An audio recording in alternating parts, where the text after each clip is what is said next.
সম্মানীয় দর্শক, দেখছেন এই মুহূর্তে নিউজ বেঙ্গল 24 ইউটিউব চ্যানেল। জানিয়ে দেবো আজকের বিশেষ খবর। তার আগে চ্যানেলে নতুন হয়ে থাকলে অবশ্যই চ্যানেলটিকে সাবস্ক্রাইব করে পাশের বেল বাটনটি অন করে রাখুন প্রতিদিনের বাছাই করা খবরগুলি সবার আগে পাওয়ার জন্য। আর ভিডিওটি যদি ভালো লেগে থাকে অবশ্যই একটি লাইক দিয়ে আমাদের উৎসাহিত করবেন।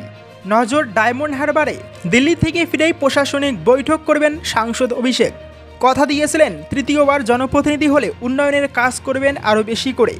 আর ভোটের ফলাফল বলছে রেকর্ড 7 লক্ষের বেশি ব্যবধানে ডায়মন্ড হারবার থেকে তৃতীয়বার সাংসদ নির্বাচিত হয়েছেন।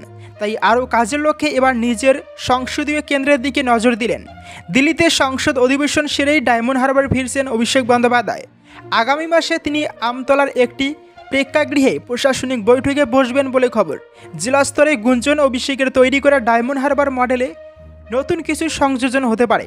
সূত্রে খবর, আগামী 10ই আগস্ট আমতলার একটি প্রেক্ষাগৃহে জেলা প্রশাসনের আধিকারিক ও সংগঠনের নেতাদের সঙ্গে বৈঠক করবেন তৃণমূলের সাংসদ অভিষেক বন্দ্যোপাধ্যায়। সেই মতো প্রস্তুতিও শুরু হয়েছে, যদিও এই বৈঠক নিয়ে জেলার কেউ মুখ খুলতে নারাজ। এর আগে দুবার সাংসদ হিসেবে এলাকার উন্নয়নে অভিষেক বন্দ্যোপাধ্যায়ের কাজ বহু প্রশংসিত। বিশেষত 2020 থেকে 21 সালে মহামারী করোনার সময় অভিষেকের তৈরি ডায়মন্ড হারবার মডেল ব্যাপক সাফল্য লাভ করেছিল। উপকৃত হয়েছিলেন আমজনতা।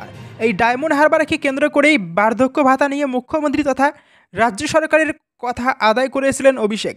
এভাবেই ডায়মন্ড হারবারের ঢালাও উন্নয়নের কাজের ফসলই ঘরে তুলেছেন অভিষেক বন্দ্যোপাধ্যায়। জনতার আস্থা অর্জন করে তৃতীয়বার সাংসদ নির্বাচিত হয়েছেন। আর তারপরেই নিজের সংসদীয় কেন্দ্রের দিকে নজর দিয়েছেন তিনি। এই মুহূর্তে সংসদের বাদল অধিবেশন অংশ নিতে দিল্লিতে ব্যস্ত অভিষেক। সেখান থেকে ফিরেই ডায়মন্ড হারবার যাবেন বৈঠক করতে। 10ই আগস্ট শনিবার আমতলার অডিটোরিয়ামে সকলের সঙ্গে বৈঠক করে কাজের খতিয়ান নেবেন। তার উপর ভিত্তি করে আগামী দিনে আরও কাজের পরিকল্পনা করতে পারেন সাংসদ। ফলে 10ই আগস্টের বৈঠকের দিকে নজর সব মহলের। 8ই আগস্ট থেকে ফের জেলা সফরে মমতা। লোকসভা নির্বাচন মিটতেই জেলা সফরে যাচ্ছেন মুখ্যমন্ত্রী মমতা বন্দ্যোপাধ্যায়। 8ই আগস্ট থেকে শুরু হবে মুখ্যমন্ত্রীর সফর। লোকসভা নির্বাচনে জঙ্গলমহলের ভালো ফল হওয়ায় ঝাড়গ্রাম দিয়েই এবারের সফর শুরু করেছেন মুখ্যমন্ত্রী। সেখানে তিনি দুদিন থাকবেন। জানা গিয়েছে 9ই আগস্ট রয়েছে আদিবাসী দিবস। সেই জন্যই মুখ্যমন্ত্রী ঝাড়গ্রামকে বেছে নিয়েছেন। আদিবাসী দিবস উপলক্ষে ঝাড়গ্রাম স্টেডিয়ামে ওই দিনের অনুষ্ঠানে যোগ দেবেন মুখ্যমন্ত্রী। সেখানেই হবে একাধিক প্রকল্পের উদ্বোধন এবং শিলান্যাস। শুধু তাই নয়, ঝাড়গ্রাম সফরে গিয়ে প্রশাসনিক বৈঠক করবেন মমতা। এখনও সরকারিভাবে অনুষ্ঠানের নির্ঘণ্ট স্থির হয়নি, কিন্তু মুখ্যমন্ত্রীর জেলা সফর নিয়ে প্রস্তুতি শুরু করে দিয়েছে ঝাড়গ্রাম জেলা তৃণমূল কংগ্রেস। প্রশাসনিক সূত্র মারফত জানা গিয়েছে, অন্যান্য বছরের মতো এবারও 8ই আগস্ট বিকালে ঝাড়গ্রাম পৌঁছবেন মুখ্যমন্ত্রী। এরপর 9ই আগস্ট তিনি যোগ দেবেন আদিবাসী দিবস অনুষ্ঠানে। উল্লেখ্য, লোকসভা নির্বাচনে বাংলায় 29টি আসনে জয়ী হয়েছে তৃণমূল কংগ্রেস। তারপর হয়ে গিয়েছে 21শে জুলাইয়ের সমাবেশ। সেখানে প্রত্যেক জেলা থেকে বিপুল সংখ্যক মানুষ এসেছিলেন, কিন্তু সাধারণ আমজনতাকে আলাদা করে ধন্যবাদ জানানো হয়নি। তাই এবার বিধানসভা অধিবেশন শেষ করে জেলা সফর শুরু করতে চলেছেন মুখ্যমন্ত্রী। ওদিকে সরানোর পিছনে বিরাট পরিকল্পনা কংগ্রেসের। রাজ্য রাজনীতিতে হাত বদলের ইঙ্গিত। প্রাক্তন কংগ্রেস সাংসদ অধীর রঞ্জন চৌধুরী আনুষ্ঠানিকভাবে পশ্চিমবঙ্গ কংগ্রেসের সভাপতির পদ থেকে সরে যেতে বাধ্য হয়েছেন। তার সঙ্গেই কংগ্রেস 2026 সালের বিধানসভা নির্বাচনকে মাথায় রেখে রাজ্যে তার সাংগঠনিক পুনর্গঠন প্রক্রিয়া শুরু করেছে। সর্বভারতীয় কংগ্রেস কমিটি সূত্রে খবর, একটি নতুন সাংগঠনিক কাঠামো প্রতিষ্ঠা করতে, নির্বাচনকে মাথায় রেখে একটি রোডম্যাপ তৈরি করতে এবং সম্ভবত তৃণমূল কংগ্রেস এর সঙ্গে দলের অবস্থানের পুনর্মূল্যায়ন করতে চাইছেন কংগ্রেস শীর্ষ নেতৃত্ব। সোমবার পশ্চিমবঙ্গ প্রদেশ কংগ্রেসের 21 জন নেতা নয়াদিল্লিতে এআইসিসি সাধারণ সম্পাদক সংগঠক কেসি ভেনুগোপালের সাথে দেখা করেছেন।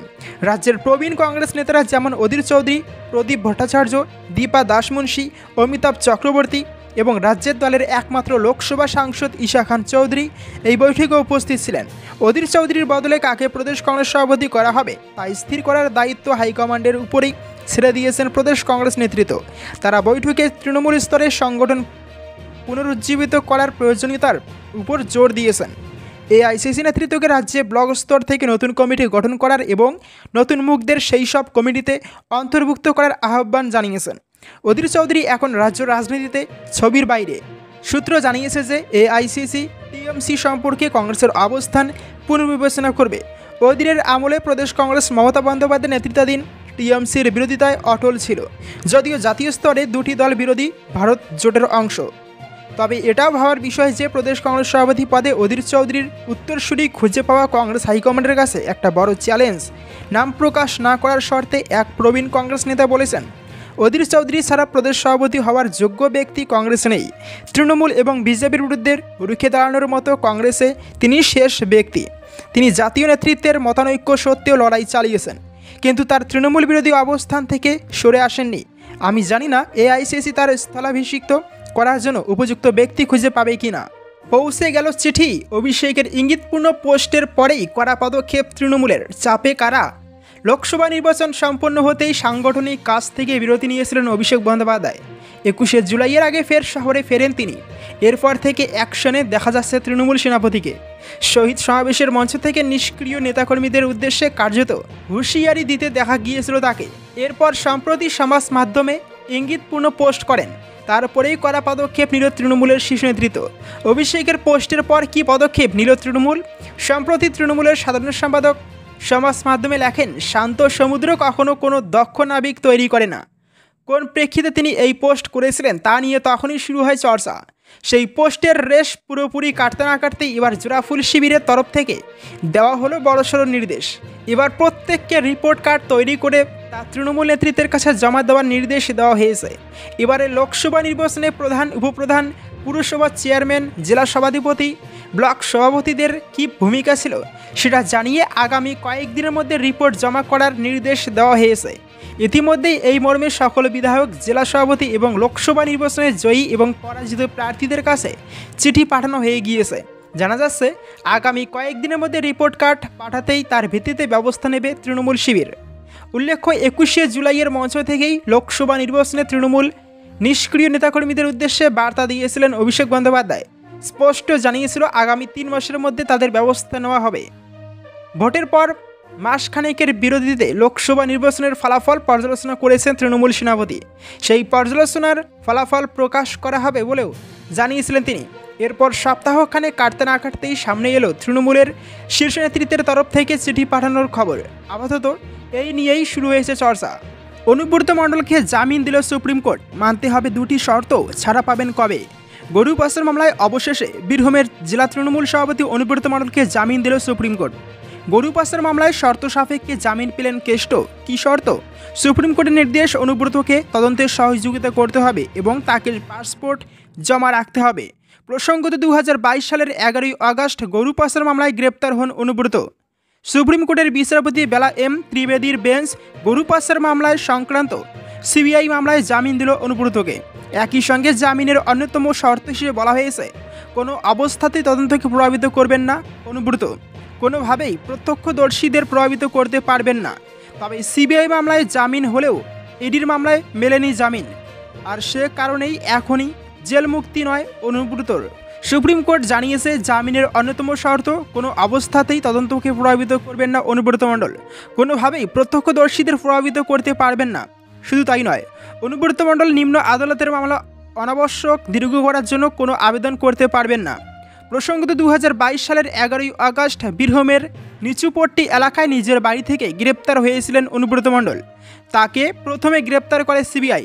গ্রেপ্তারের পর প্রথম আসানসোল সংসদনগরে রাখা হয়েছিল কেষ্টকে। পরে তিহার জেলে নিয়ে যাওয়া হয় তৃণমূল নেতাকে। তখন থেকে তিহারেই বন্দী অনুব্রত। এই একই মামলায় ওই বছরের নভেম্বর মাসে ইডিও তাকে গ্রেপ্তার করেছিল। এরপর গ্রেপ্তার হন তার মেয়ে সুকন্যাও। বর্তমানে সুকন্যাও তিহারে বন্দী। তবে সিবিআইয়ের মামলায় অনুব্রতর জামিন হওয়ায় এবার অন্য মামলাগুলিতেও জামিনের সম্ভাবনা তৈরি হলো। একই সঙ্গে জামিনের সম্ভাবনা বাড়ল সুকন্যারও।